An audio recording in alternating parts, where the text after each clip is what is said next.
El Frente Oriental, episodio 12, la semana en el sur, Operación Barbarroja en Ucrania. El grupo de ejércitos sur estaba dirigido por el Generalfeldmarschall Gerd von Rundstedt. Tenía bajo su mando al 6º y 16º ejércitos alemanes, la 4ª flota aérea y el primer grupo Panzer. También tenía un mando combinado alemán y rumano con el 11º ejército alemán y el 3er y 4º ejércitos rumanos. Una fuerza eslovaca y también italiana se unió al esfuerzo. Su frente comprendía el área sur de las marismas de Pripyat. Su objetivo era conquistar Ucrania con todo su potencial agrícola e industrial y la capital de Ucrania, la ciudad de Kiev. Von Rundstedt tendría que enfrentarse a las fuerzas blindadas soviéticas más fuertes que habían disponibles en cualquier lugar de toda la Unión Soviética. Pero bueno, el estado de combate en el que se encontraban la mayoría de estas fuerzas al comienzo de la guerra se puede ver en un informe elaborado el 14 de julio de la 32ª División Acorazada Soviética, que era una de las mejor equipadas, y que decía así, y cito: 1. Características de la división antes del inicio de las hostilidades. La 32ª División Acorazada se formó en abril y mayo de 1941 sobre la base de las unidades de la 30ª Brigada de Tanques Ligeros, que había comenzado a formarse, y los refuerzos recién llegados, que suponían hasta el 50% del personal. Al comienzo de las hostilidades, el nivel de entrenamiento de combate de las unidades se caracterizaba por lo siguiente. 1. La formación de la tripulación está incompleta. La división recibió tanques en abril y mayo y se aceleró el entrenamiento de combate. Pero no hubo material didáctico alguno. Se asignaron así equipos especiales de trabajadores e ingenieros de las fábricas que producen los tanques para la capacitación acelerada de las tripulaciones. 2. En términos de entrenamiento de potencia de fuego, el 32º Regimiento de Artillería no logró disparar ni un solo tiro. El personal asignado al regimiento no estaba nada preparado para disparar en el campo de combate. 3. En cuanto a la formación técnica de todo el personal y especialmente de los conductores, fue del todo insuficiente. Debido a la falta de tiempo, las tripulaciones no dominaron completamente el manejo del equipo de combate. Ni siquiera condujeron los tanques KV y T-34. 4. En el momento de las hostilidades, el personal de la división era, en lo que respecta a su número establecido inicialmente, el siguiente: solo el 50,3% del personal de mando, el 42,9% de personal de mando subalterno. Si bien el resto de las filas contaba, eso sí, con el personal adecuado hasta el 105%. En el momento del comienzo de las hostilidades, la división estaba equipada con los siguientes vehículos: 77% de tanques KV y T-34, 100% de T-26 y hasta 120% de tanques rápidos ligeros BT-7, 42% de vehículos blindados, pero, lo más serio, solo un 22% de camiones, un 13% de las instalaciones de reparación y un 2% de repuestos, 30% de radios y 50% de teléfonos. Hubo una aguda escasez en los modelos de radio RSB y 5AK. Solo 5 de las 34 estaciones de radio previstas estaban funcionando. Asimismo, la división recibió solo el 28% del equipo de ingeniería necesario, a saber, hubo una aguda escasez de herramientas de atrincheramiento como por ejemplo sierras, palas, hachas, etc., que son tan necesarias para todo tipo de trabajo con zapadores. Y aquí cierro el informe que yo he editado un poco. Como podemos ver en este informe, hubo una gran escasez de capacitación, oficiales al mando capacitados y con experiencia, equipos de comunicación en forma de teléfonos y radios y todo tipo de herramientas hasta las más básicas, instalaciones de reparación y repuestos e incluso, muy importante, camiones y combustible. Estos problemas borraban de un plumazo, de una vez, la enorme superioridad de los 222 nuevos y mejores tanques le conferían a la división. En concreto, 49 tanques KV y 173 T-34. Solo estos tanques, los mejores y más modernos, eran iguales en número a una división Panzer de la época. Y por supuesto, muy superiores en calidad. Eso, sin contar los tanques más ligeros y más numerosos. Todo esto muestra que a pesar de que las unidades blindadas soviéticas eran impresionantes, las más numerosas del mundo, sin duda, y con posiblemente los mejores tanques del mundo, no eran unidades funcionales en combate, ni estaban listas para este combate, careciendo de todos los elementos esenciales, como los repuestos y radios, así como incluso la formación básica, más elemental, necesaria para tales acciones. Día 22 de junio. Una brecha en la frontera. Una vez que cruzaron el río Bug occidental, las divisiones principales del primer grupo Panzer, es decir, las divisiones Panzer 13 y 14 del tercer cuerpo motorizado en el norte, y la 11ª división Panzer del 48º cuerpo motorizado en el sur, seguidas muy de cerca por las divisiones de infantería del sexto ejército, se lanzaron hacia el este, a través de las posiciones de vanguardia del quinto ejército soviético, fijando en su lugar a sus 4 divisiones de fusileros de primera línea. Después de un gran avance en la frontera delimitada entre el quinto y el sexto ejército soviético, el primer grupo Panzer de von Kleist avanzó hacia Radiejev y Berestechka. El quinto ejército soviético, dirigido por el general-leitenant o teniente general Mikhail Ivanovich Potapov, informó de ataques aéreos y bombardeos de artillería muy fuertes, con destacamentos alemanes que habían cruzado el río Bug durante el bombardeo. Las líneas de comunicación se cortaron y la mayor parte de la fuerza aérea fue completamente destruida en tierra. Las tropas del general-leitenant Potapov cubrieron el área desde la ciudad de Shatsk, en el flanco sur de las marismas de Pripyat, que van en línea sur-sudeste a lo largo del río Bug hasta la ciudad de Vladimir-Volensky y luego al sur hasta lo que entonces era la pequeña ciudad de Chervonograd. Su 15º cuerpo de fusileros, dirigido por el general mayor Ivan Ivanovich Fedoninsky, que defendía el flanco norte, sufrió una clara derrota. La 45ª División de Fusileros tenía su línea de frente rota en muchos puntos, y la División de Fusileros 62 se encontraba en una situación especialmente difícil, ya que la mayoría de sus regimientos estaban dispersos, realizando diferentes funciones y no estaban en su lugar cuando comenzó el ataque. Muchos de estos regimientos fueron rodeados, pasados por alto, rebasados e incluso se encontraban ese día en el extremo oriental de la reserva. Existen muchos relatos en los informes de batalla de la División de Fusileros 62 de este primer día, cuando pelotones, compañías y regimientos resistieron y lucharon completamente aislados.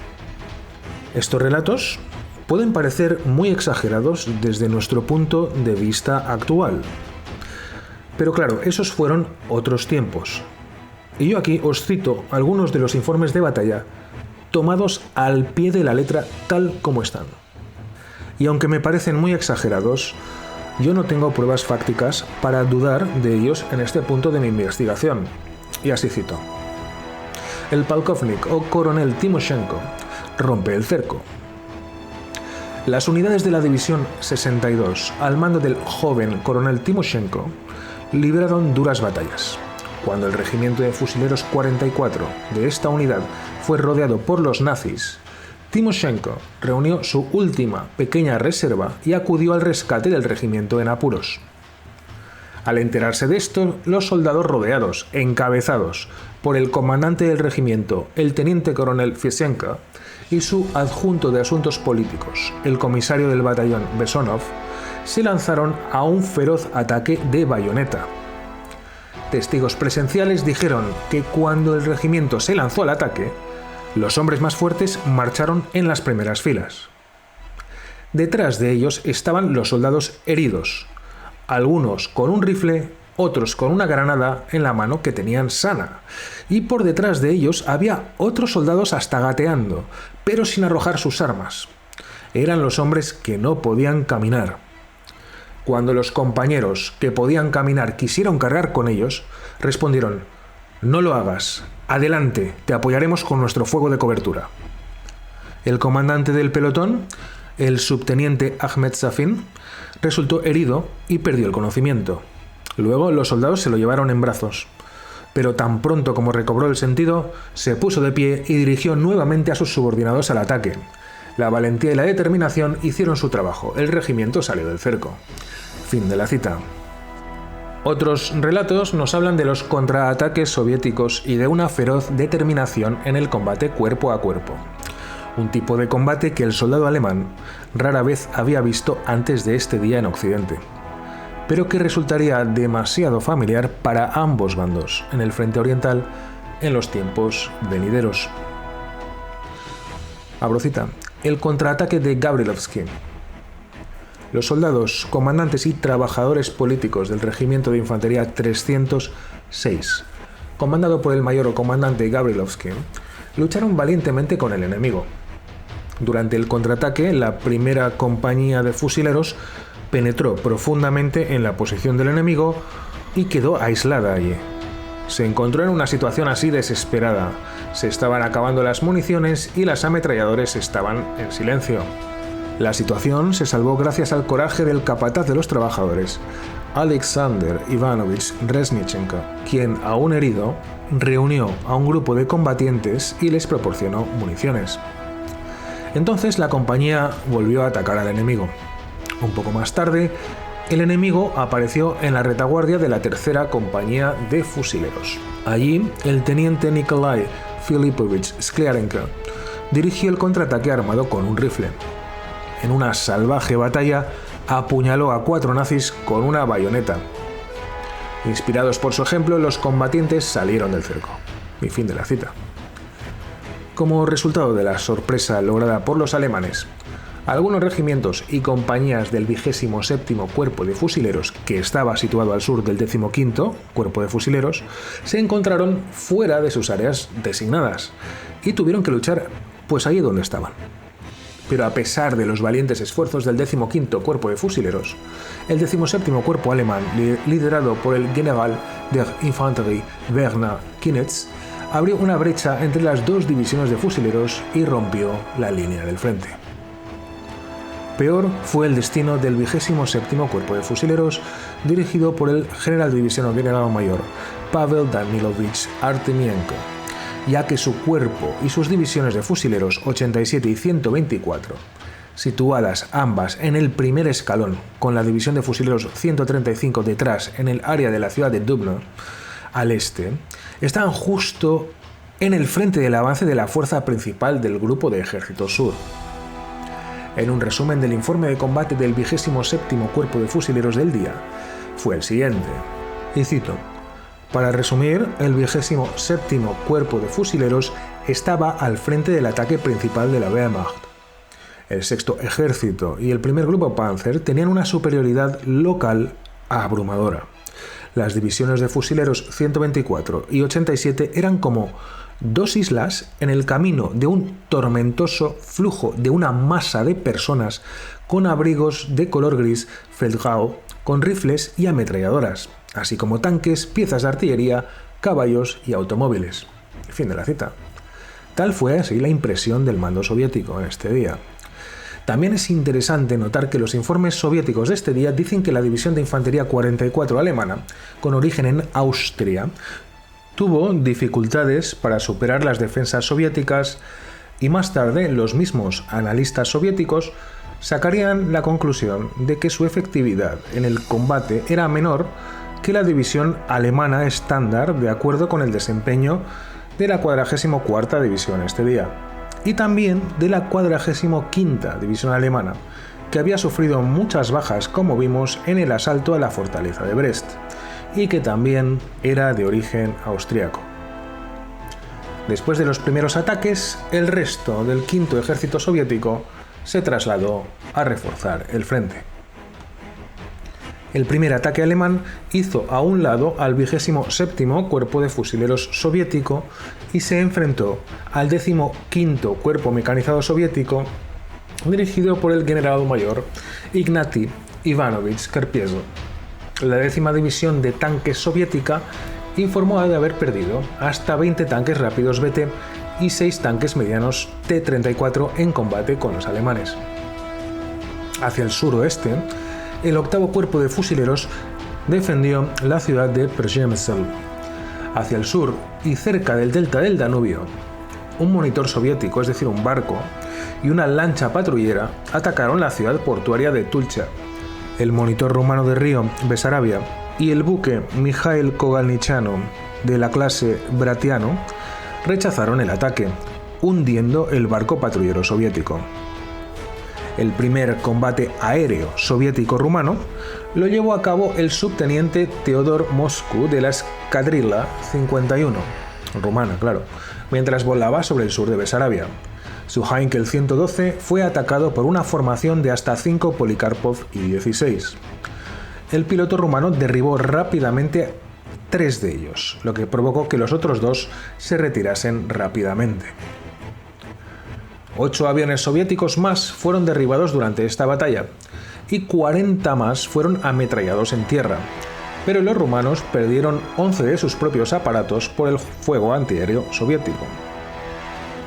El general polkovnik Mikhail Petrovich Kirpanos, comandante del frente sudoeste, recibió la directiva número 3 famosa de Timoshenko para un contraataque general en la noche del 22 de junio.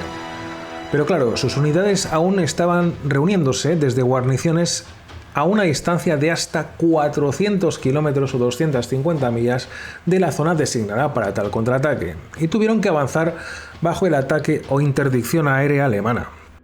Así, Kirpanos se vio obligado a repartir sus fuerzas por partes, es decir, a menudo en ataques muy apresurados sobre la marcha, correctamente eso sí, golpeando los flancos de la penetración alemana. Las diferentes formaciones mecanizadas no solo informaban a los diferentes comandantes del ejército o del frente, sino que también les resultaba muy difícil coordinar los ataques. La artillería y la infantería en el tiempo y el espacio, es decir, sencillamente no dominaban la lucha de armas combinadas, ni siquiera la coordinación más elemental en este momento de la guerra. Los comandantes soviéticos carecían de unidades de reconocimiento efectivas para explorar las rutas de aproximación o para investigar todos los informes, los falsos y aterrados de panzers y paracaidistas alemanes en toda la región cerca de la línea del frente. Así no sabían cuáles eran ciertos y cuáles no. Mientras tanto, la penetración alemana entre los ejércitos quinto y sexto soviéticos no se informó durante muchas horas. Para resolver estos y otros problemas, a última hora del día 22 de junio, Stalin envió al general Zhukov para coordinar el contraataque de Kirpanos. En este día, la Luftwaffe estaba extremadamente ocupada bombardeando a la VVS soviética, como se llamaba a la Fuerza Aérea Militar en ruso, en sus propios aeródromos, y también detectando, ametrallando y bombardeando las divisiones mecanizadas y de fusileros que se movían hacia el frente desde el segundo escalón y desde la reserva. Según el Generaloberst Franz Halder, jefe del Estado Mayor del Alto Mando alemán, el Oberkommando des Heeres, OKH, el panorama general del primer día de la guerra fue el siguiente, y cito: el enemigo fue sorprendido por el ataque alemán. Sus fuerzas no estaban en disposición táctica para la defensa. Las tropas en la zona fronteriza estaban muy dispersas en sus cuarteles. La frontera en sí estaba en su mayor parte débilmente vigilada. Como resultado de esta sorpresa táctica, la resistencia enemiga directamente en la frontera fue muy débil y desorganizada, y logramos así en todas partes tomar puentes a través de los ríos fronterizos y perforar las posiciones de defensa y las fortificaciones de campo cerca de la frontera. Después del primer impacto, el enemigo se ha puesto a luchar. Ha habido casos de retiradas tácticas y sin duda también de retiradas desordenadas, pero no hay indicio alguno de un intento de desconexión operativa general. Nuestras divisiones en todo el frente han hecho retroceder al enemigo en un promedio de 10 a 12 kilómetros. Esto ha abierto el camino para nuestros tanques. Nuestras tropas de asalto han cruzado el río Prut en varios puntos y se han apoderado de los puentes, pero no hay indicios de que los rusos estén cediendo el área en los ríos Prut y Dniester. Eslovaquia ha ofrecido para el esfuerzo inmediato un grupo blindado con la fuerza de aproximadamente un regimiento reforzado, que estará listo en Presov la noche del 23 de junio. El grupo ofrecido es, por supuesto, aceptado y asignado al 17º Ejército. Hungría, que ha estacionado 2 brigadas en su frontera y 3 brigadas blindadas detrás de ellas, ha cerrado la frontera. En el aspecto político, no hacemos ninguna solicitud a Hungría. Si los soldados quieren unirse a nosotros, que convenzan a sus políticos para que lo hagan. La Luftwaffe informa que derribaron hasta 850 aviones enemigos. Este número incluye escuadrones de bombarderos completos, enviados sin escolta de cazas, que fueron así interceptados y destruidos en el aire por nuestros cazas. Y fin de la cita. El primer día de la guerra, los judíos del distrito de Dorohoi, en Rumanía, fueron tildados de comunistas y espías y transportados en vagones de ganado a los campos de concentración de Tirgu y Craiova. Y llegamos así al fin del primer día en el Frente Sur. Os animo a que escribáis vuestros comentarios, me deis un me gusta si os ha gustado y os unáis al canal suscribiéndoos si queréis. Nos vemos en los próximos episodios que tratarán de la enorme batalla de tanques de Brody, también llamada de Dubno o de Rovno. Muchas gracias, como siempre, por estar ahí.